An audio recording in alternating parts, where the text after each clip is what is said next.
So hello everybody, welcome back to Code Arena. I am Amina and today we are gonna learn more and more things in HTML. So let's get started. So what is BR tag in HTML?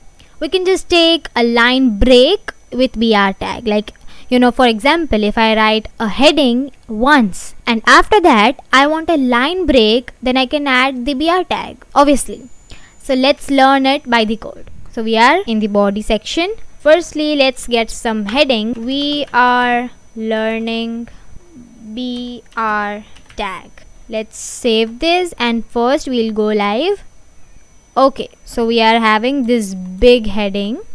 And now if I want to add a p tag, so let me add the p tag.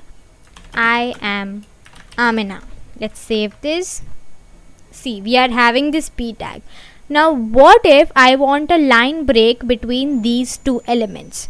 So I'll just add BR and it's self-closing, so we don't need to close it. Okay, let's save this and see the result. See, we are having a line break between these two sentences. Okay.